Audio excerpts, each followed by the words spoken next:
Good evening, everyone. I'm Dave Eldon. With me is Dalton Grimes, and we've got a special treat for you tonight. Yes, we do. And I don't know if you've heard this, but it's really great. So Dave is very excited about this stream All the time, but especially today.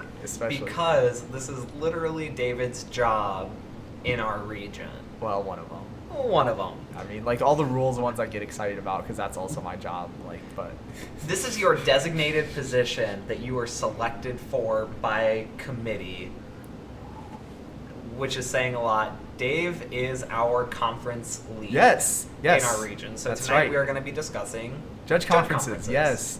And this is kind of like a little known secret about me. I think when most judges think about Dave Eldon, they think about like the rules and policy stuff that I put on my blog. But yes, this is one of the things in the judge program that I'm the most passionate about. Right up there with rules and policy is explaining stuff to other people and helping the next generation of judges become, higher in skill level through collaborative effort within the program. And that's what judge conferences mean to me, and that's something that's important to me in Magic and also in my like personal life also. So you mean to tell me the thing that you really enjoy doing, you get to do, and that's fun for you? Isn't that Go how? figure. Yeah, I was gonna say it's beautiful, isn't it? So my first experience as a judge or in the judge program was actually attending a conference. Really? Yeah, I went to a conference before I worked my first event, if I'm not mistaken. Now, does that count the time when you like went to the GP and you like basically worked the GP before you became a judge? It might have been, yes.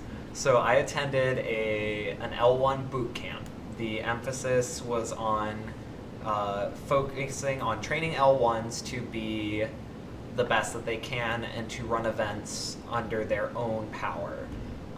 I was not an L yet, I was an L0, and I went and I had a lot of fun, and I learned quite a few things. And the place we had the conference was not only a game store, but also a restaurant, and the guy who owned the place cooked food and served it during his FNMs and his game nights. It was a very sweet setup, very solid food. Where was this? This is in Angola, Oh, Indiana. yeah, I remember that. I remember going to that. I don't remember. Is it Gauntlet? Oh yeah. If you want shout outs on this show, you're gonna have to like have a memorable name or else like hit that work out subscribe button. Yeah, work out a Chunky Butter. sponsorship. So we are going to be talking about judge conferences, and we've said that word a bit.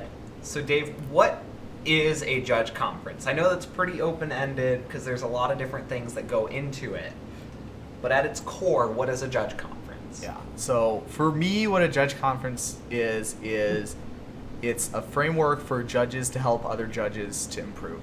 And the key elements of a judge conference is learning and collaboration.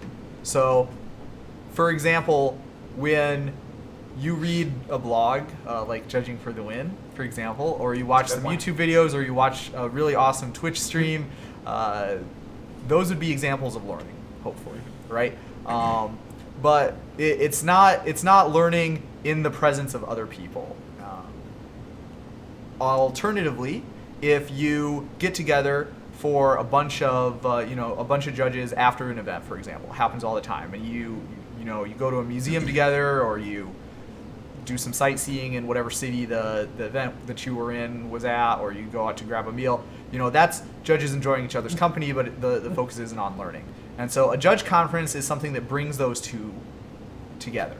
And it's no secret that if you want to learn something, the best way is for someone else to be involved in the process. I think that's probably not a controversial statement. And so in the judge program, we already have this network of great people who, many of whom love to teach, and also many of whom love to get together with other judges. So I feel like the judge conference paradigm kind of naturally arises out of that. And certainly judge conferences have been a part of the Magic and judging program since before I became a judge, and since I think as long as I've been playing Magic. Some of the people who have more experience in the judge program could correct me on that. But I don't remember the first judge conference or even hearing about when or where the first judge conference might have been. So it goes back quite a ways, and it is because it's really a match made in heaven for the judge program. Yeah, exactly. You have all these people who already really enjoy the game and have dedicated quite a bit of their own personal life to it. So it's no surprise that they want to share that passion with others. That's why we do what we do, is because we care so much about this game and about how we play it. I can't think of a single judge conference I've been to where, and maybe this is different in your experience, but whenever I go there, it seems like everyone is having a great time. No, I think people hate judge. couldn't even say like 3/4 of it without busting into laughing. Yeah. Like, it really is true. Like, if you've never been to a judge program or a judge conference before, you're really, I think, missing out on one of the most positive experiences that the program has to offer. And I say that wholeheartedly. I think that go to a judge conference, that is probably one of the most positive experiences for most people. Now, maybe everybody doesn't experience stuff the same way, but if you're like almost every judge out there, you will like going to judge conferences. Yeah. So when going to a judge conference, there can be a few different things to expect, and that's because there's really no inherent formula to success. Judge conferences are capable of being made to fit whatever need you have. If I want to make a judge conference that's based on, as I mentioned earlier, making L1s be able to run confident and quality events at their store, I can make a judge conference that focuses solely on that. If I want to make a conference that focuses on training L2s and L3s and even other L1s to help make quality level 1 judges, to help teach them how to mentor, I can do that. And I'm doing that. So what's great is there are a lot of different kinds of conferences that you can find. I don't think it'd be a far stretch to say that our favorite is probably the mock tournament format. So mock tournaments are a form of judge conference that has gotten quite a bit of popularity because it's playing Magic. And that's all it is in its core. Is you have judges who are trying to learn a little bit more about competitive rules enforcement level. You have judges who are trying to learn how to team lead, how to take appeals, how to answer the table, how to come up with that script for calls. And you are having them run a tournament where all of the players are judges themselves. Level 2s, level 3s, very knowledgeable level 1s that are capable of making mistakes intentionally here. We're not, I mean, and unintentionally. I think at least a third of the calls I've had have been because I've done stuff wrong on accident. Yeah. So you have judges who are making these mistakes, and then they get to help coach those newer judges through the experience. So let's back up a little bit and talk about exactly what the mock tournament conference is within the broader framework of what a judge conference is. So this is something that has changed since I became a judge. I do remember this. In the past, the only type of judge conference you really saw was a lecture-driven conference. So that'd be every judge sits in the presentations that and some judge would be presenting, and they would stand up in front of everybody and probably have a PowerPoint or talk about stuff. And at the end of a certain number of presentations, then the conference was over. And that was what judge conferences were for a long time. That was the only type of conference that you really saw people holding. And on top of that, you only got like 2 a year, I believe. In each region, each judge region would be able to have 2 of these conferences a year. So then the next big kind of innovation is, well, maybe we have different tracks. Because if you only have 2 a year, that means every judge in the region, or darn near every judge in the region that's active, is going to probably want to go to this thing. And so you'd have a bunch of judges, all over the place in spectrum, from like really experienced to like just certified yesterday, just certified today. And you have this big spectrum of people, and you have to have a presentation suite that's interesting for everybody. So the next kind of evolution in judge conference technology was we could have different tracks, and we could have like one guy talking about topic A that's relevant for newer judges, and another person talking about topic B that's more relevant for the more experienced judges, and then that way everybody can be interested at the same time. And that innovation only took us like I don't know when the first conference that had tracks was, but it was generally only seen at like the bigger ones, at least in my experience. Like the bigger and more well organized. I believe it was the second conference I went to followed that format. It was our regional conference. And during that time, you could either sign up for presentation A, which tended to be, as David mentioned, geared towards more advanced judges. You'd have things like covering the IPG or handling USC minors and USC majors disqualifications, things like layers presentations and whatnot. If you ever want to see a really great layers presentation, by the way... but then you would also in the other room have things like more casual interactions, how to enforce the jar at your local store, or topics like how to manage an event, how to make sure that your events you're running are quality, thinking about things like supplies you need to run an event in case you're with a newer store, how to start doing more advanced or more competitive events in your store, things like that, so that I, as a potential new L1, am not stuck there learning how to become an L3, because that may be nowhere on my radar. Yeah. You might not even care about that. But it could be for someone else who was there. Yep. And if you, as Dave mentioned, only had the 2 a year. Yeah, I mean, you're going to go whether it's going to be interesting or not, because, like, I think that if there was a judge conference and, like, that's all it was literally just, like, anyone who's a judge can sign up to go to this judge conference, and everybody spends 6 hours in a game store, and at the end everybody gets foils, and that's the judge conference. I think people would still go to that. Probably. I think that people would go to that. And, just on the basis of, all the judges that I haven't seen in a while are going to get to see each other. People would be interested in that. If there was no foils, it was literally just you drive 3 hours, you stay in a game store with the other judges for 6 hours, and then you drive back home for 3 hours. People would go to that. Yeah. It's nice being around. Because of that factor, we enjoy the people we surround ourselves by in these scenarios. One of my favorite things about the judge program is that I feel like everyone I meet, I can have quality interactions with, whether that's, talking about rules and policy, bringing up questions or concerns that I have, drafting after an event.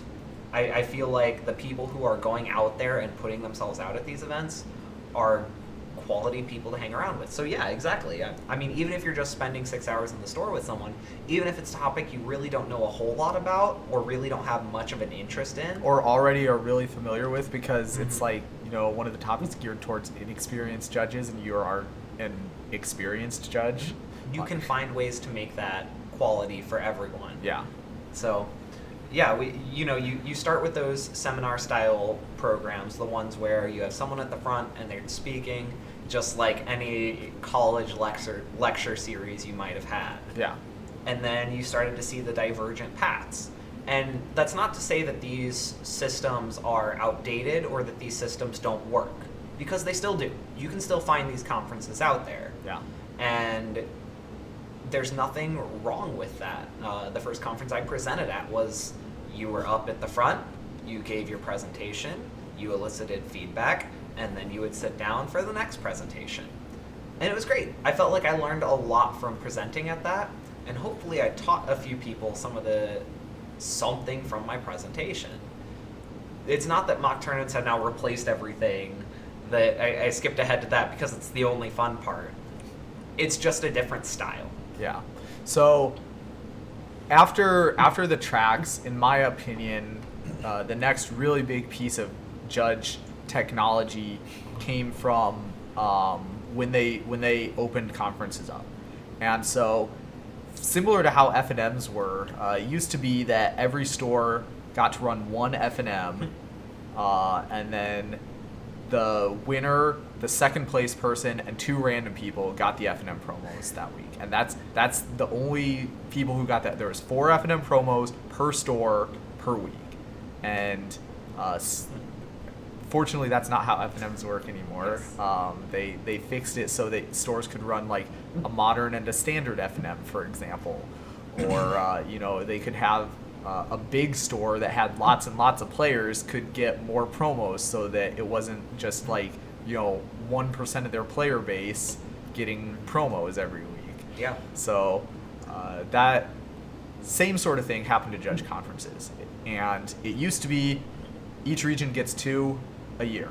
And now it's like more along the lines of each region can have this many judge foils to work with, and based on how many a bunch of factors that I don't really understand really well, but you can schedule whatever type of conferences you think is going to help your region the most, as long as you're not giving out an extremely high number of judge promos that would not be in line with how many judges you have active in your region or how many people you have involved in the conferences. So that is the next big step, because that opened the door for, now we don't have 2 a year. We can have the judge conferences be a normal size, a size where you could realistically be able to talk to everybody who went there if you wanted to. It wasn't like 100 plus people all crammed into one game store, which was, I'm not going to say I'm glad those days are behind me, but I'm glad that certain aspects of those days are behind me. There were some game stores that could handle 100 players. There were. There were some that could hardly handle 10. Well, the stores that got picked by the regional coordinators or the regional leadership in general to have these judge conferences were the stores that could fit that many people in them. So it wasn't like the PPTQs where you'd have like infinity players trying to cram themselves onto like one 8-foot table. Like, you're not having judge conferences in the food court. Yeah. So, but at the same time, that's still a ton of people, and there's still a ton of logistical problems that happen when you try and put that many people in one event. Yeah. And it's something that is a lot easier to do now because they aren't that size anymore. Yeah, even simple things like, can everyone hear the presenter? Yeah. Can everyone see Well, the screen? That was that one they of the need? big ones. Like the being able to actually see and participate in the presentations was really big. The other problem was that like if you weren't really good at keeping your pacing as a presenter, which most people aren't because they aren't experienced presenters because they only got to present at a judge conference twice a year maximum. So unless you had some public speaking experience from somewhere else, if you weren't good at pacing yourself, then what would happen is you'd get derailed really easily because like you'd have like one question and then like 2 or 3 other sub questions would come out of that, and then you're going down a huge rabbit hole, and that can still happen, but it's not as prevalent, I think. Yeah. Both because of the smaller class size and also because of advancements in presenters. Presenters have become have gotten better, I think, or at least the ones in our region have. Yeah. Over the few years that I've been going to judge conferences, and I think that the smaller class size helps that, and I think that the format changing helped that a little bit. Yeah. So that was the next big like evolution in judge conference technology. Yep. So we started with seminar style. We diverged into paths. We have gone to more conferences a year. And smaller. And smaller conferences. Which does a lot of things that are really important, right? Because every like reasonable sized city within a region can have a judge conference now, right? So it used to be that like every year the judge conference was in like X city that had a big game store that we could use for free, and Y city that had a big game store that we could use for free.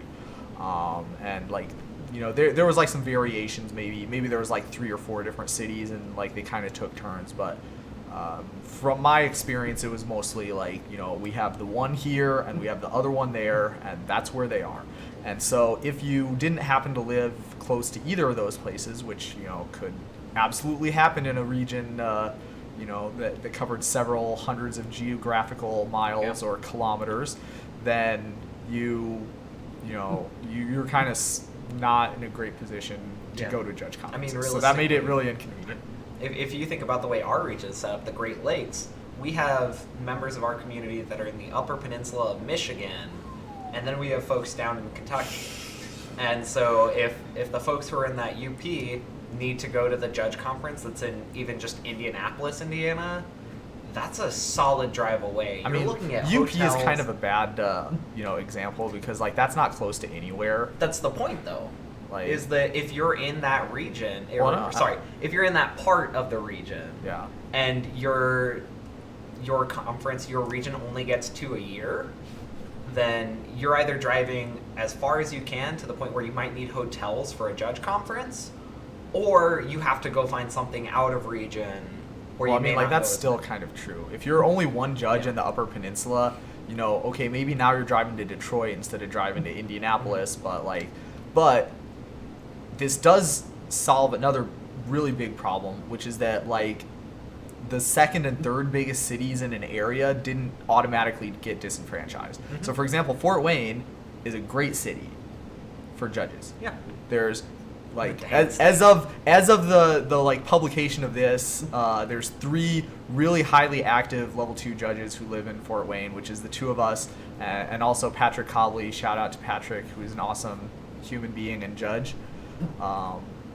And that is, if you divide by the population of Fort Wayne, that is an extremely high density of activity per person in our area. But you know what? Fort Wayne was never going to be live to get a judge conference when there's only 2 a year, because guess what? We're not big enough. Indianapolis exists. Sorry, we're not big enough. Indy exists, Columbus exists, Detroit exists, Chicago exists. That's close to our region. There was a time when Chicago was part of our region. Yes. Cool. So the problem is that even though Fort Wayne has proportionately and in addition to the 3 of us, there's also a bunch of really promising level 1 judges and judge candidates who is interested. And it's super central. Yeah, and also Fort Wayne is really close to lots of cities, so people from other communities could reasonably be expected to drive out to Fort Wayne. Just as easily as people from Fort Wayne can be expected to drive out to, which we do Detroit, all the time. Or Columbus, or Indy. Or any other city, which we do all the time because that's what we do. But yeah, now Fort Wayne can reasonably have a judge conference. And guess what? If you are a smaller community of judges, it doesn't matter that you're not as big as Columbus or Indianapolis or Detroit or whatever big cities are next to you within a few hours drive away, because now you can be a lot smaller and reasonably get a judge conference, because that doesn't mean you're taking away one of the 2 judge conferences that your region gets. Yeah. I mean, I think one of the most interesting judge conferences I've been to was in a place called Lowell, Indiana. Ah, yes. And I had never heard of It's Lowell. kind of by Chicago. Kind of. If you've never heard of Lowell, that's where it is. It's like if you were going to Chicago, but then instead of going north to Chicago, you just chose to go south instead. Yeah, it's kind of by that other city in Indiana that we kind of try not to associate with ourselves. So I had never heard of it before, and I lived in Indiana my whole life, but then all of a sudden there was a judge conference there. Yep. And so I was like, sweet, this is cool. I went. And there were quite a few judges I'd met before, quite a few I'd never heard of before. Which was great, because not only did I have a group of people that I knew and kind of felt connected to, so I didn't feel like I was by myself, and David, who drove with me, but I also got to meet a whole lot of new people in that city, which never would have happened unless they had and I had all gone to that same one together, assuming we could all make it. Yep. And so that is one of the big things that I really like about the judge conferences. And on top of that, you get to meet not just judges who are near you or in the same region as you, but also one really great thing is you get judges who are not in the competitive scene, I say.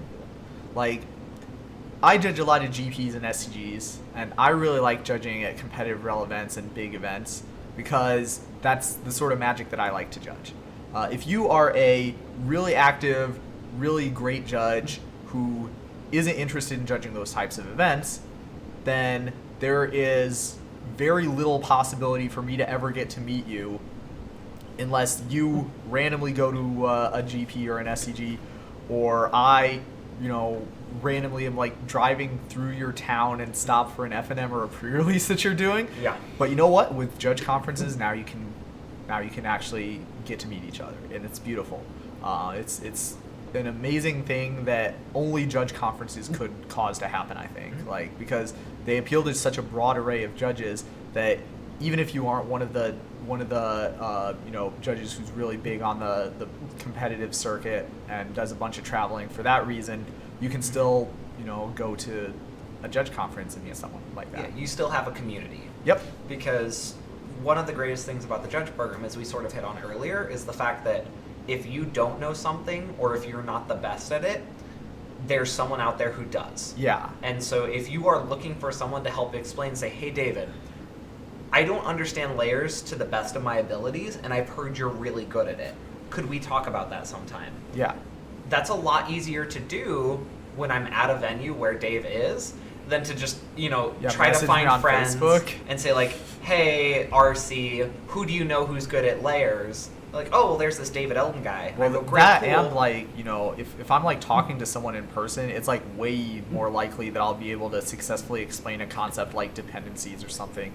Yeah. Than if I was like trying to email you or Facebook message you. Yeah, and then you don't have to set up this weird Skype chat to try to explain rules to this person you've never met before. I mean, like, realistically, that's not how like that would happen anyway. Like, what would actually happen is you'd go on Reddit and try and figure it out, or like go somewhere else and try and figure it out. And like, maybe you can, maybe you can't. Some people are, good at absorbing information through channels like that. I'm really not. So if you fall into that kind of category, then it's basically like, hopefully you find someone local that understands it better than you do, and you can get them to explain it. But yeah, judge conferences is great because you can meet someone who knows it better than you and can explain it to you. It's actually pretty much exactly what judge conferences are for. Yeah. So we have gotten to modern times, I think. Well, I mean, like we're always evolving, close. but we're there. Like the next big thing, and I remember this was a couple of years ago, was the first time I had heard of a mock tournament conference. Yeah, I believe it started as a project. And I'll say right now, like, my first thoughts towards mock tournaments was actually really skeptical. I was like, okay, I see what you're trying to do here. Like, I kind of understand like the gist of what's going on, but like, I don't really see how this is going to work. And I don't think logistically it's going to work out. And I think that, it's kind of a cool thing to try, but I bet 6 months from now, we're probably never going to hear about it again. And, it's really great to be wrong about stuff like that. And I will definitely admit that was a call I made that was a wrong call. Like, that one was 100%. Like, even after the first mock tournament that I went to, I still was kind of like, I guess this was okay. There was definitely some stuff we could do better. I'm not sure if we want to try it again. The second time, I think we really improved on a lot of the stuff that was negative experience in the first time, and that was where I really got sold. And I honestly believe this is the best way to teach judges who are newly certified level 1s what competitive rel is like. And I really think that. And I think that it is the best reasonable way for a new judge to be able to situate themselves in a competitive rel environment. Yeah, and what's great is, as Dave mentioned, we're always evolving as a program. And even in the mock tournaments, since the first one I participated in to the last one, the change that I have seen in how these have run has been phenomenal. Oh yeah. So We've like come a long I way. started talking about earlier, you're essentially running a small tournament in and of itself. Yes. Your players are judges who know what they're doing, who know about the rules and the policy, and can be given special cards, such as that say, perform a hidden card error, deny it, or, perform an LEC and then try to fix it yourself, or something like that. Just small little scenarios, or just make them up. Yeah, Do it there's yourself. lots of different ways that you can realize this, but the gist of it is that the experienced judges act as the players in the event and call for a judge, and the inexperienced judges take those judge calls, and then the experienced judges can give feedback on how the inexperienced judges did, and that is the crux of how that type of a tournament format goes through. Yeah, and if you want to find out a little bit more on that, on our YouTube page, Judging for the Win, we have videos uploaded of some of the mock tournaments that we've been to. So you can see different rules calls we've done, some of our favorite situations that we've created, breakdowns on how certain calls went. So I believe there's one of you helping someone talk about feedback on a disqualification they had to do during a mock tournament. And so all of that is there and available to you as the viewer to take in whenever you want it. And that, I think, is like in itself, I think that is a huge step forward for judge conferences. I think that recording the presentations and putting them online is a really great resource for a lot of judges. And I think that, like, in the past, I remember it was like a really big deal if someone brought a video camera to one of these things. Now I feel like you have your setup. oh yeah, it's a great setup. I mean, like, you know, the stuff that you see here, you know, I've got, like, you know, all my recording gear that I use for running these. I bring to the judge conferences. I like videography, so that's kind of something I like to do. But yeah, like, nowadays I feel like that's the direction we're kind of headed towards, is people want to be able to participate in the judge conference even if they can't be there themselves. And this is a great way for that to happen. And what I really appreciate about the mock tournaments, and I know we're going on about them a lot, but that's because we really believe in it, is that it's a lot more than just the test you take. Is when you're making a judge and when you are out there working events, you're not only measured on how well you can answer the question. Is if someone says, hey, does this card work like that? You can say yes or no. That's not the only thing you need to be a judge. You need to have a good presentation when you approach the table. You need to have a sound sense of respect and knowledge when you are taking those calls. If you're just fuddling your way through the entire judge call, then your credibility is immediately struck down before you're even, you know, listening to the rules or listening to the situation. So being able to get feedback on things like that is really beneficial, especially to judges, like we mentioned, in maybe some of the smaller or less populated areas who might not have someone at their FNM who would be able to give them that feedback. Like, you know, if you live in Fort Wayne or near Fort Wayne, you can always go to FNM and, you know, me or Dalton or someone. I'd be happy to grade you. Oh, yeah.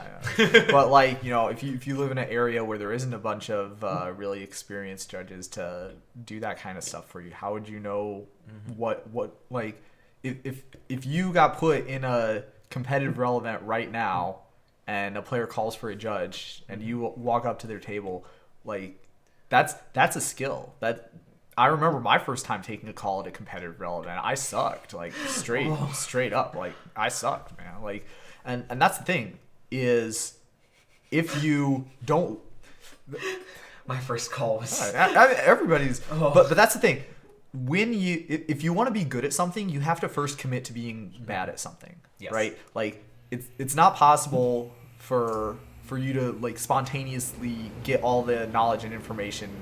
You know, it'd be great if you could, but, you know, realistically, that's not how it works. So the way that it works is you do it wrong a couple of times and you build on the stuff that you did bad, and then you convert the bad habits into good habits, and then you have a good framework. Because if you don't have a framework to orient yourself in when you take a judge call, you're kind of lost, and you don't know what's going on. You don't know what you're supposed to do next. And I can't build that framework for somebody else. You know, as an experienced judge, I have a framework that I work within. Dalton has one that he works within. And, you know, you watching there, if you're a judge, will have a framework that you like to work within. But the stuff that I do and the stuff that Dalton does and the stuff that any other judge out there in the program does is a combination of best practices, which is pretty static and works the same for pretty much everybody, and your own personal style. And it's a combination of those two things. And if you don't have your personal style, you're missing half of the package that you need to build up this framework. And so experience is really the only I will claim that experience is the only way that you can become good at taking judge calls. And having an environment where judges can get that experience but also not be in a real live tournament where there's real live money on the line, that makes the mock tournament like a really excellent learning tool. And that's the reason why I think it's so successful. It provides you a place to fail. Yeah. And that's, as silly as that seems, it's so important Failure's to your the growth best as a teacher. judge. Easy. Is if I can take that call at the mock tournament and I flub that call in front of the L2 who's been training me this whole time, I'm not going to forget it. Yeah, and it's really weird too. Like, I've seen that face on a lot of I've seen that look on a lot of judges' faces where it's like, they thought that they were ready for this. They thought everything was going to go perfect. They thought everything was going to go fine. Then they take a call and then they like say their thing, and then I say, well, what about this? And then they're, oh yeah. So the learning that you get from moments like that is really top notch. And I think there's like this stigma against failure, which obviously there's a stigma against failure. But look, if you want to learn, if you want to get better at stuff, failing needs to be a living, breathing part of what you're doing, because that's the best way to learn stuff and get better at stuff is to maybe prepare until you get about 75-80% of the way ready to try it out yourself, and then you get the last like 10 or 20% way easier by doing it and then seeing if it works rather than trying to. It's like if you have a boat, right? If you have a boat and you've never used it before, you want to make sure that it's going to float, right? So there's obviously you can like look at the hull of the boat and you can examine it really closely, and you can have some degree of confidence that it's going to work, right? It's not like you're completely throwing it in the water and hoping, but like at the same time, you're never going to be 100% confident that it's going to work. Yeah. The only real way to be 100% confident is to try it out, and that's going to show you holes that just looking at it really closely on the outside wouldn't have shown you. And it's the same way. That's how that works, is how experience works, experiential learning. Sweet. So let's say that you have a judge conference coming up in your area, and you are interested in a month, maybe. Yeah.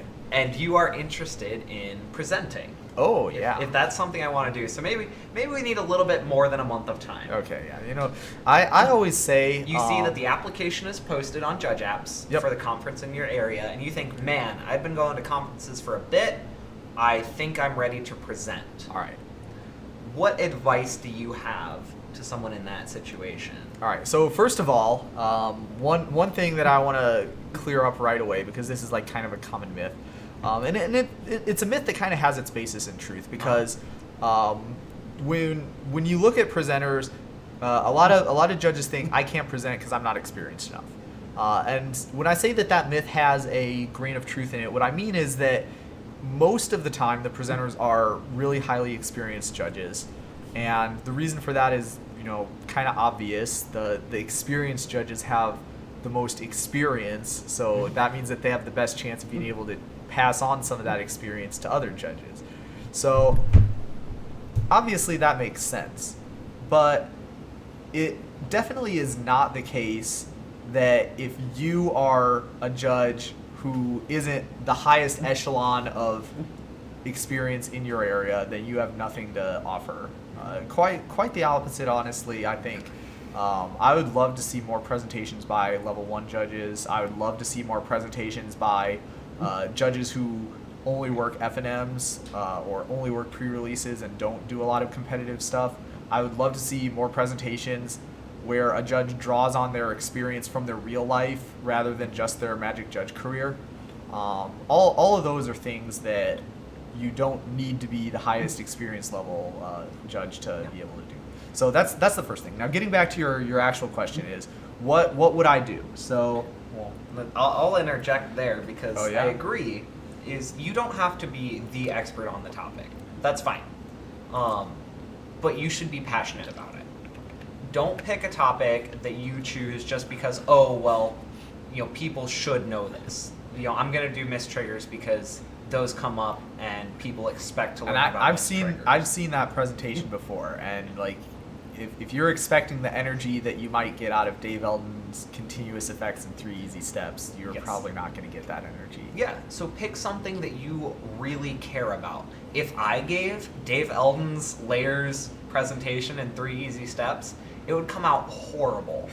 And I would have absolutely no idea what I was doing up there. Not because I don't know the content, but because that's not my presentation. I'm not the layers guy. Yeah, I think that's another thing, is that like sometimes judges will give a presentation that was like originally designed or presented by somebody else, and it will never be as good as the original person, just because the original person who did that presentation put part of their soul into it. And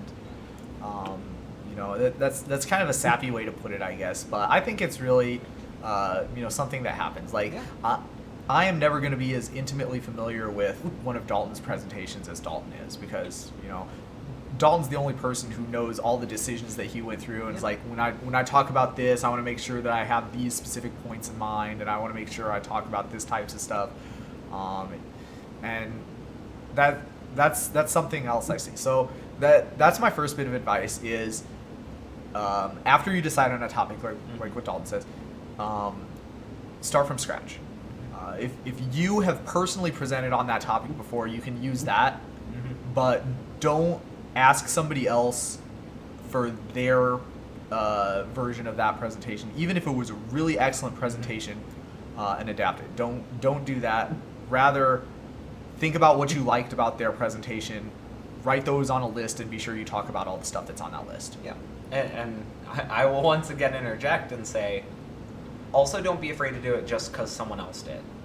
Yeah, I had a lot of hesitation my first time presenting because I thought, oh, well, one of my mentors, he gave a presentation on this and it was really good, so how could I do it? There's no way that I could do this better than them, so why even bother? And the reason I should bother is because I'm not him. Yeah. I have a different experience with Magic and with judging than he has had. And the things that I bring up and the examples that I give aren't the same ones he had, because those aren't the experiences I've had. Yeah. So no matter how alike they are, no matter that they're the same topic or not, it's going to be a different experience for everyone involved. Yeah. So don't. And there's don't be like afraid. canonical kind of examples that like tend to find their way into every like different presentation about a certain topic. But at the same time, that's something that really, I guess, makes it better as a presentation, is like understanding the topic enough that you can come up with those types of canonical examples. Sure. So that's your rule number 1 and my sub rule 1A. Yeah, I mean, like, I don't know if there's like numbers to these, but like it's like any other kind of presentation, right? So this is another thing. If you don't have a background in education or public speaking or stuff like that, some other type of applicable thing, it might be kind of difficult to actually put a presentation together. So I'm gonna give you like some framework that I kind of, this is my like thought process when I'm putting together a presentation, because I've done a number of different presentations at judge conferences. It's kind of good at this. I mean, I don't. That's not something I would say about myself, but like I'll let other people say it We about do me. presentations every other week about. So I'd say we're pretty good at this. Hopefully. And it's just like taking a judge call we were talking about before. Like, you need a framework to work within, because otherwise you're kind of like gonna get lost and not have a really clear direction, and it's gonna show in your presentation. So the framework that I like to use is kind of like the first thing you have to think is what do I want people to get out of this presentation, right? So if it's a rules or a policy-based presentation, it's obviously you can answer that question pretty easily. It's like, I want people to understand mistriggers. I want people to understand layers. I want people to know how replacement effects work. So that's step one. Sometimes it's going to be a little bit more abstract. Like maybe your presentation is on leadership, okay? You're not going to be able to answer that as easily. Say like, well, I want people to understand what leadership is or how to be a leader, right? Like, that's not as concrete of an answer as I want people to understand how continuous effects work, right? There's a specific set of things that are part of the knowledge that you need to understand how continuous effects work. And if you go to any judge in the program, they'll give you like the same list of things because it's in the CR. Like it says it right there. If you go to any judge and ask them what's the most important things for a judge who wants to know what leadership is, every judge is going to give you like, their own personal list of stuff, and probably certain traits is going to show up there pretty frequently, and but I don't know. If you went to 100 really experienced judges in the program, do you think there would be a single specific trait that would be on every single one of their lists? For leadership? Yeah, for leadership. Yikes. And like that's I could have, leadership is just an example. Another mentorship would be another example. If you like asked 100 judges what's important for being a good mentor, there probably could be some ones that would be on everyone's list, but I think that maybe 2 or 3 would be. If I saw 4 or more traits that were common to every single judge's list, I would think someone cheated on them. Like, because that's like the nature of the question is, you're thinking about something that's so abstract. It doesn't have, if I went on to layers, every single judge would say like dependencies and like, power and toughness sublayer and like the way that continuous effects get divided into layers. All those things are things that you would need to know to understand layers, but there isn't stuff that you need to know to understand leadership or need to know to understand mentorship. So that's the first step. The first step is to clearly state what it is you want other people to get out of your presentation. And sometimes it's easier, sometimes it's harder. It kind of depends on what your topic is. So we're setting goals and objectives for ourselves. Yeah. Step 2 is you want to write that list for yourself. Like what I was talking about. Like if you went to 100 judges and you said, what's important for you to know about X topic? You write that list for yourself. You write, okay, I think it's important that they know about this, and they know about this, and they know about this. So I'll maybe mentally write it down, but I'll almost certainly have like a notepad document where I write my notes. That's my personal process. Yours might be different. Have a better. Sure. So after that, that's when you start writing. Everybody's writing process is also different. But you have an outline. You have an idea of what you want to say. Think about some examples for all your topics. You want to be able to relatably explain it to other people the way you experience it. Yeah, and what's great with this step is I have found that making outlines transitions really easily into making PowerPoints. Yeah. For those of you who aren't very versed in public speaking or presentations, your goal is not to read the slide. Yeah. Of course. You want to make sure that you're using the slide as an aid, and that you can read off of that and know where your next talking point is. Right. If you take that outline that you've made for yourself, toss it on the screen, and okay, well, at the top of this, I have scenario A.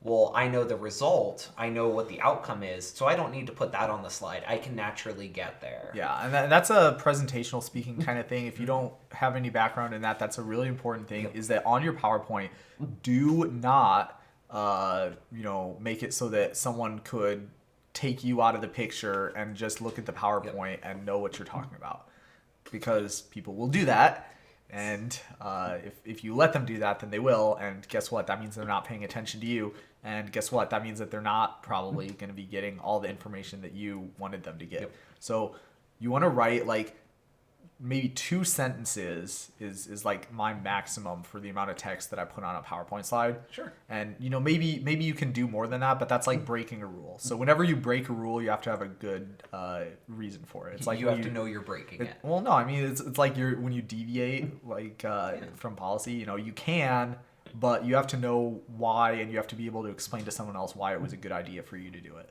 Exactly. So definitely keep track of that and know where you're going with the presentation. Yeah. Because it's going to help you to keep your audience engaged there. Yes. Like David mentioned, if I can just read the slide myself, I'm the type of person that is going to. Oh yeah. I'm going to read that. I'm going to be done with the slide by the time the person's done speaking.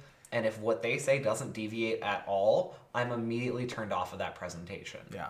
Because I don't see the need for the presenter. Well, plus most people can read faster than they can, like a normal person would be able to talk. And then you would talk while presenting. Yeah. So like what'll happen is your audience is gonna like read your slide, and then the guy is still gonna be talking while I'm done reading. So I'm literally just waiting for him to click the next button while he's still talking, and that's boring. Nobody wants that. It doesn't matter how like engaging you are as a presenter or whatever, like how great of a topic you're presenting on, or how really awesome and everybody really wants to hear what you have to say. Nobody's gonna live through that. They're gonna be bored. They're gonna fall asleep. So with your presentation, understand how to give that presentation. Understand the tools that you're gonna need at your disposal. Whether or not you want something like a PowerPoint to be able to back it up, or to provide slides for people to see. I've seen some very effective presentations that have used like tests or like quizzes. Oh yeah. For their presentation, and at the beginning they provided each of the judges in question with a test, and you would go through that test, circle the answers that you chose, and then the whole presentation more or less was talking about those answers, why they were the case. See, Dalton, the problem with that is that that's like a lot of extra work. Presenters aren't going to want to do stuff like that. It is. It's a lot of extra work, but I really appreciated that touch. Yeah. And because of that, I remember that presentation. That's something I could tell you exactly what it was about. Yep. So realize what kind of cues you have available to you. Does that involve audience participation? Hint, it better. Yeah. Engage your audience. Make sure that they are just as involved and invested in this as you are. One of my favorite tactics to use is to call on people, right? Like, so I think that like probably once every couple of slides, you should be like soliciting responses from the audience. And here's another really important thing, especially with like the smaller class sizes, but like even with bigger ones. What's going to happen is, this is like a human psychology kind of thing. What's going to happen is, there's going to be like 1 or 2 people who like raise their hand for every question, like trying to advance the discussion. So like that's great for that 1 or 2 people, but like, everybody else is going to be like, fall asleep. So the way you fix that problem, and this is how you do it. It might feel a little bit awkward, but you call on people who don't have their hands raised, right? So it's going to be a little bit awkward, but you know what? I think people pay about 10 or 20% more attention if they know that at any time I could be like, okay, so what do you have to answer that? So some people have like an ethical problem with that, right? They think that maybe if someone doesn't have their hand raised, then they don't want to participate, and that's probably true, because guess what? Most people don't want to participate. Sad but true. It's unfortunate, but that's the way it works. The problem is that participating is the best way for someone to learn something, which means that if you're taking away that tool of mine as a teacher, that's basically like, asking a basketball player to play with one hand behind his back. Like, maybe he would be able to still play okay, but he's not going to be playing as well as he could be if you let him use both his hands. So that's my response to people who have that ethical, and it is like a reasonable kind of ethical thing. Some people are not comfortable talking in front of the class or whatever, but hey, you know what? If you're not comfortable putting yourself in a position where other people are watching you and you might be able to fail, that's literally a position that judges put themselves in every time they judge. Exactly. Just because you're not 100% certain on what the answer to that question is in the presentation, that doesn't mean you're going to be 100% certain on every question you get at an F&M. You're going to have to take those shots of, well, I might be wrong, but I need to do this to advance the event. I can't just tell my player, hey, hold on a second, I'm going to call David because he knows this, and then I'll get you playing again.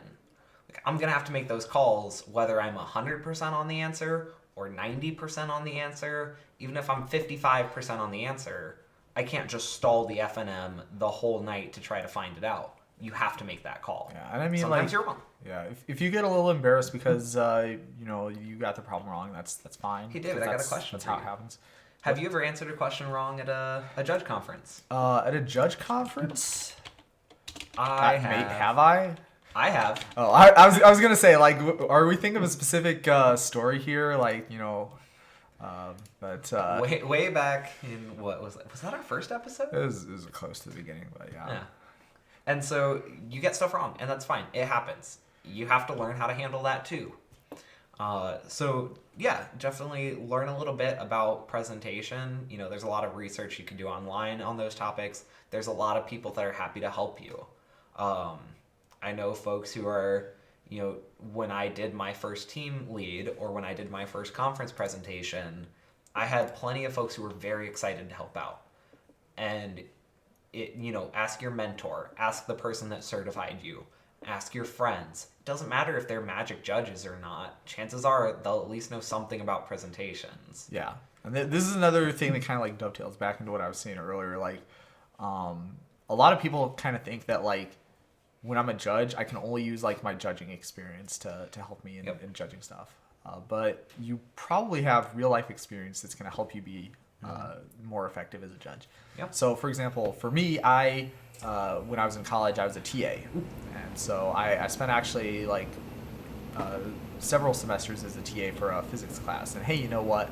I got to learn a little bit about how to do public speaking, and I got to learn a little bit about how to teach stuff effectively, and that had absolutely nothing to do with magic at all. But I still brought that experience in from my like real life, and people are saying like, I can hear it right now. I can hear people saying it through the TV.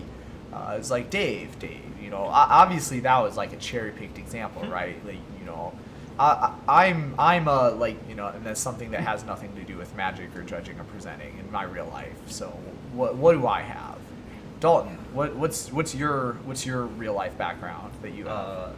I lead field trips and tours and write programs and presentations. So that's the cherry picked one. Yeah. So that was the one that I would have used if I was cherry picking.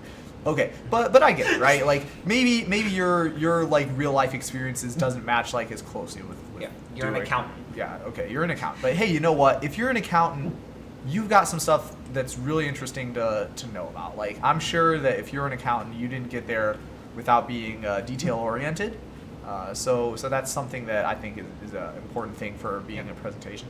You also probably have to be able to communicate with people, but in a way that takes a concept that's kind of abstract and stuff that only a few people really know well, and relate that to something that a normal person who doesn't have an accounting background can understand. Maybe that could be kind of something that you would be able to use. You're very organized. Yeah, maybe you that take could that extra effort. Yeah. So believe me, you do have experience that is relevant from your real life.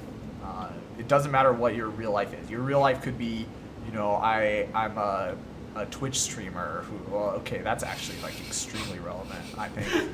No. I mean, like not like what we're doing right now. But if I'm a Twitch streamer, I've got to know something about like technology, putting stuff together, making it look good. I got to know something about engaging with my audience and knowing how to. So literally, I try to think of like something that would have like as little real world applications as possible, and I still failed. Sanitation worker. Yeah, sanitation work. Oh yeah, that's really great. If you're a judge, I don't know if you ever heard what the J in judge stands for. It's janitor, by the way. But sanitation worker, you got to get up early, so you've got to have a lot of discipline. You also have to not mind doing stuff that other people might not find pleasant, and that is something that I think makes a really good backbone for putting a presentation together, is being able to have that type of experience, because there's a lot of stuff in doing a presentation that's not all like you have to like work through Glamorous. it. Yeah, you have to like actually work through doing the presentation. I kind of glossed over that part when I was talking about like my steps, but like in between all those steps is a bunch of like basically busy work. And you know, if you have the work ethic and the discipline to do something like that, then that's going to make things a lot easier. Sure. So, and with that, make sure you communicate with your conference organizer the things you're going to need for your presentation. Is if you have a PowerPoint that you're going to be running, make sure you have the ability to run a PowerPoint there. Yeah. If I show up to the conference and they say, hey, sorry, we actually don't have a screen you can use, that makes putting together a PowerPoint significantly less useless or less useful than, and maybe you just wasted a bunch of time because you and your conference organizer weren't communicating properly. Yeah. The other thing that I recommend to people is bring your own laptop, or at the very least, bring your presentation on a flash drive, preferably both of those, because like the problem is going to be that without my laptop, I'm not going to be able to get the PowerPoint variant that I used to work on their laptop, and without their laptop, I'm not going to be able to hook my laptop up to their their TV or whatever it is. Yep. So, flash drive, David. What is this? Yeah. 1998. well, that's what I use. No, I mean it's very real. Like, what if you don't have access to Wi-Fi there? Oh yeah. No. Then all of a sudden, having your presentation on Google Docs is significantly less useful. That's what I always do. We talked a lot about setting up a presentation, and before we go, we're getting close on time here. David, what would I do if I wanted to set up a conference? All right. I can see that there's not one in my area.